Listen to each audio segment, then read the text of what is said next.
if I told you that Marilyn Monroe and JFK's older brother were somehow connected to the invention of drones? Or what if I told you that drone warfare wasn't all that new?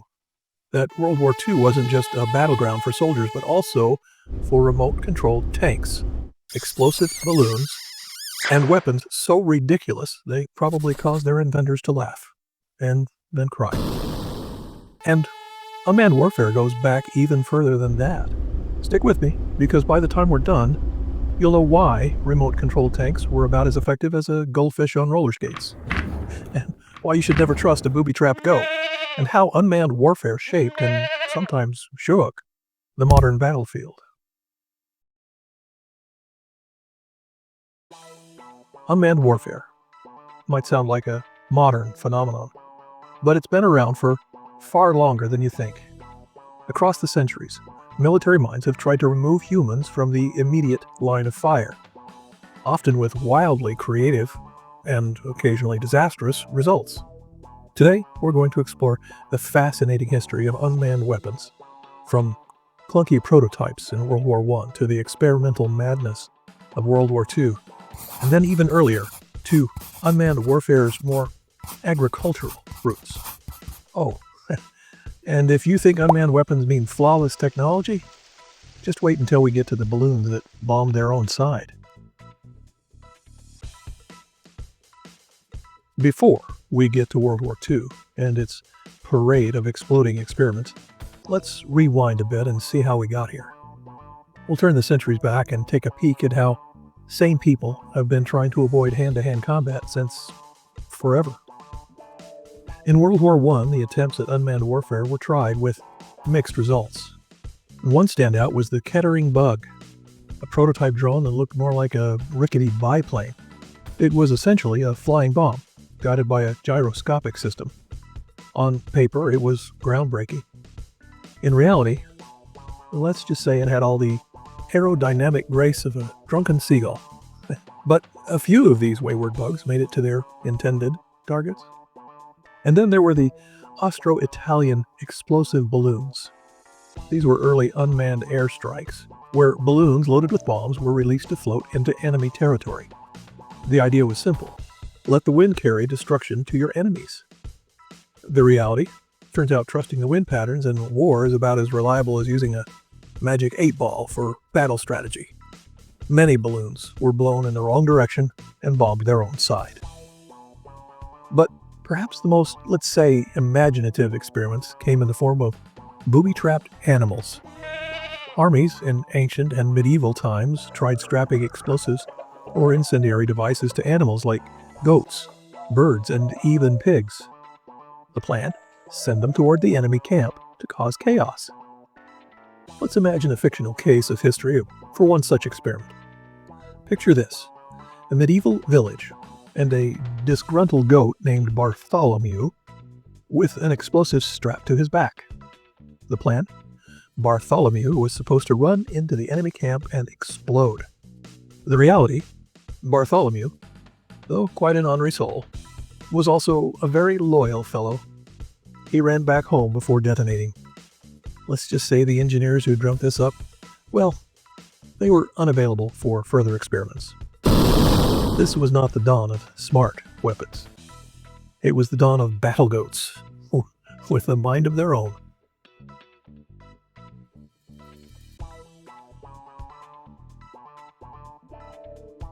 Now, let's fast forward to World War II, the golden age of experimental and still questionable unmanned weapons. This is where creativity truly ran wild, from the skies to the seas, and yes, even on land. Let's start with one of the few success stories, the radioplane OQ-2, used by the US military to train anti-aircraft gunners. These were some of the first mass-produced drones, and they saved countless lives by improving accuracy and training. A fun fact: Marilyn Monroe, then known as Norma Jean Doherty, worked in a radioplane factory during the war, assembling these drones. Who knew this blonde bombshell of Hollywood started out by building actual bombs? And then there was Operation Aphrodite, where the US repurposed old B-17 bombers into flying bombs. These planes were loaded to the gills with explosives and guided by remote control. Well, sort of. Pilots, like Joseph P. Kennedy, yes, JFK's elder brother, would take off manually, arm the bomb mid-flight, and then bail out while the operators in a trailing aircraft guided the plane to its target. Sounds genius, right? Except the technology was, let's just call it, temperamental. On August 12, 1944, Kennedy's plane exploded prematurely, killing him and his co-pilot, and highlighting just how risky these missions were. Turns out, the idea of loading a plane with enough explosives to turn a small island into confetti and flying it remotely in 1944 was, shall we say, a bit overly optimistic. On the German side, we had the V-1 flying bomb, an early cruise missile. It was a terrifying weapon during the Blitz, but it wasn't without its quirks, and their autonomous guidance systems were a little primitive. RAF pilots quickly learned to tip the V-1 midair by nudging it with their wings, confusing the autopilot and sending the missile haplessly into the ground. Imagine the scene. A pilot tilting his wing like a mischievous kid, flipping a schoolyard rival's lunch tray. Germany also experimented with Goliath, a remote-controlled tracked mine that looked like a mini tank. Packed with explosives, it was designed to roll under enemy tanks or into fortifications. The problem? It was slow, underpowered, and had the survivability of a popsicle in the Sahara. Most were destroyed before they even reached their targets. The British had their own version of this remote-controlled tank bomb idea with the Beetle. Unfortunately, the Beetle was far from perfect, and it overheated faster than a teapot on a blowtorch. The Beetle was quietly shelved after less than promising results during trials.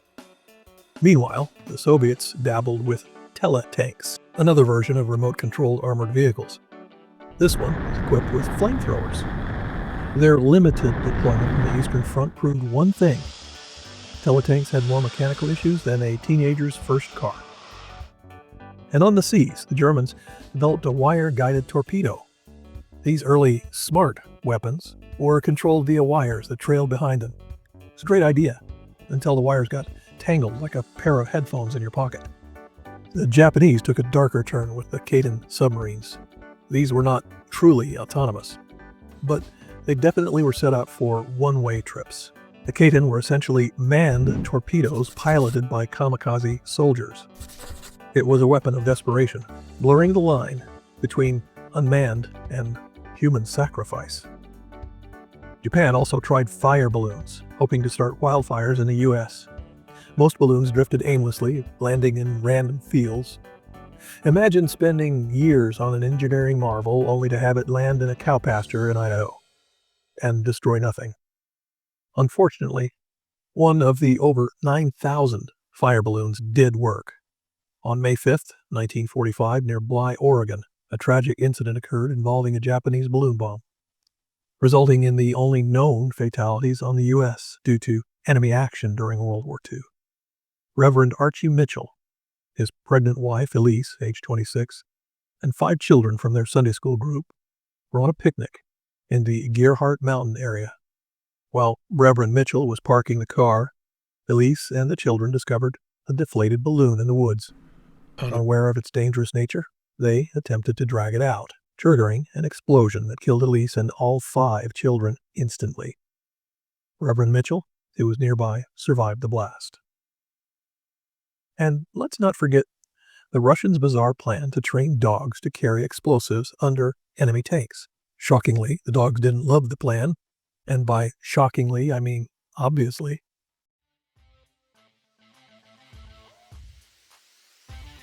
Fast forward to today, and we're living in the age of flying drones, autonomous tanks, and naval drones, and all sorts of unmanned autonomous vehicles, all descendants of the earlier efforts. But the question remains, where does it all go from here? Fully autonomous combat units? AI making life and death decisions? If the robot makes the kill, who carries the guilt? Modern examples include drones that are now routinely used for reconnaissance, targeted strikes, and even humanitarian aid. But We've also bumped up against a few ethical dilemmas, such as accountability and collateral damage, as technology becomes more autonomous. Here are a few bits of speculation I can see in my crystal ball. We might expect swarming micro-drones in urban warfare, AI-powered systems capable of analyzing targets without human oversight. All this and more is contributing to the rising debate over banning autonomous lethal weapons under international law. From Marilyn Monroe to kamikaze torpedoes, history proves one thing: when humans want to fight, they'll try anything, even booby-trapped livestock. But unmanned warfare raises important questions. What happens when the line between human and machine decision-making gets blurred? And perhaps most importantly, when does innovation in war go too far? So, the next time you hear about cutting-edge unmanned weapons, remember their development is filled with all kinds of odd things, including balloons, tanks the size of toy cars, and goats who just wanted to go home. History has shown us that technology may change, but one thing remains constant: war is as inventive as it is unpredictable. So, here's an ounce. The human ability to innovate ways to kill each other is remarkably powerful. Wonder what might happen if we put as much effort into keeping wars from starting in the first place. And that's it. An ounce submitted for your consideration. Hey, thanks for watching. Hope you enjoyed this episode and learned a little something. And if you did, or if you didn't, why don't you go ahead and give us a thumbs up, subscribe, make a comment, tell us other unmanned weapons that you're aware of, because we'd really appreciate that. And it helps us get a higher profile on the internet, and more people can find us. So, thanks.